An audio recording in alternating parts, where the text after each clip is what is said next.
So, if you're anything like me growing up and you're playing guitar, all you wanted to do was play fast, right? A good way of doing that is playing the minor pentatonic. Everybody plays the minor pentatonic, it's great, but the one problem people always have is they always get stuck in it, and I did for a really long time, and most people do. And so when my buddy Hunter sent me over the tracks for the Epiphone SL Demo, I immediately heard it and I was inspired. I had my little practice rig set up, so I'm like, okay, I'm just gonna jam, I'm just gonna play. So I did, and I ended up writing that solo that Hunter plays in the video within the space of 5 minutes. Literally just go, that's what I wanted to hear, that's what I had in my head, and I just played it. And so I sent it to him and he's like, bro, this is sick, I love it. And then he was telling me that he gets stuck in ruts quite a lot when he writes his leads, gets stuck in a minor pentatonic, and he doesn't know what sounds good. I said, well, you know what? I'll put up a video, I'll tell you how I did it, because I've got a method to the way I write my solos, and it's always been beneficial when I told people, so I said, screw it, I'll put up this video. Now, by no means is this going to be like the oh kind of situation where it's going to click and you're going to go, oh great, that's really helped me out, that's got rid of my problem. Might not happen, probably won't happen. This is the way I work on it. And so, growing up when I was doing solos, you're going to get the people who are saying, oh yeah, that sounds great, but then you're always going to get the people who are like, oh, that doesn't sound very good, you played that minor second over there. You know what, if it sounds good, it is good.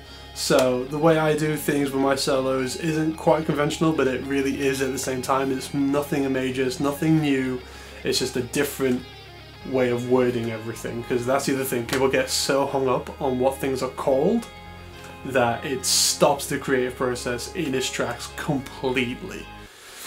So I'm going to put up some tabs up on my website, fretmusic.ca. Now that's not going to be tabs for the solo, because quite frankly I don't want to transcribe the solo, but I'm going to give you the tools and the scales and the ideas and the concepts behind that solo.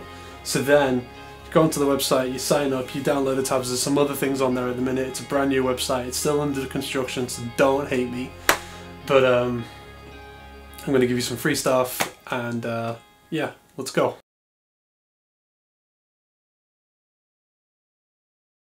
Okay, so we're good to go. I'm all plugged in and sounding good. If anyone's wondering, I'm just using a Gibson Les Paul into a Line 6 Pod HD 500X using an Engel Fireball emulation. And I'm shooting to E flat. The way I construct solos and the way I think about leads, positional playing is basically what it is. So if you think about it as a pentatonic, you start off in A minor, as we all did. Like the pentatonic scale, there's 5 positions. There's 7 notes in a major scale, so therefore we've got 7 positions. I know, amazing, right? But all we're doing is we're taking those 7 notes, and each position is starting from the next note. So, first position we're starting from A. Second position we start from B. Third position we start from C sharp. And so on and so on and so on.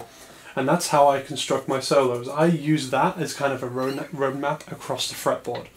And there's different techniques and concepts that you can use after the fact. One that Paul Gilbert used to do all the time, and he still does, is one called octaves, right? So you just take a sequence, like these first 6 notes, take it up an octave, you're suddenly now in position 2. Take it up another octave, you're in position 3 of the major scale.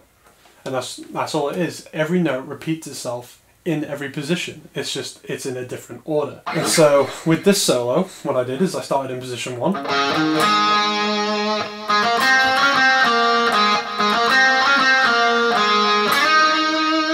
Still in position 1.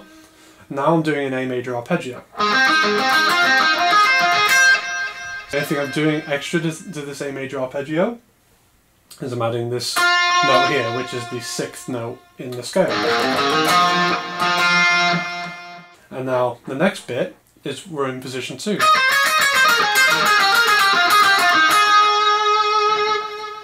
And suddenly now we're out of this spot and we're up here.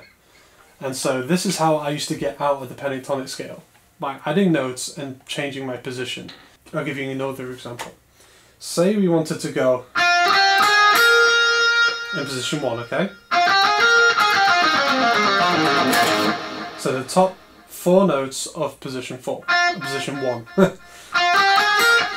Now we could do that, or this B note is also on the same string, so we could go.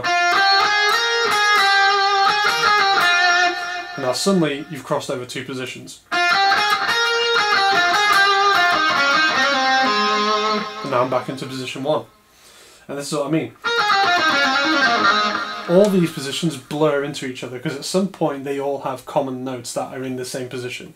But that's it. If you can start thinking about it as positional playing rather than notes and scales, then you suddenly have to stop thinking about intervals, whether you're in key or not, because guaranteed you're going to be in key. If you play all these notes from all these scales and you don't start adding stuff, you're always going to be in key.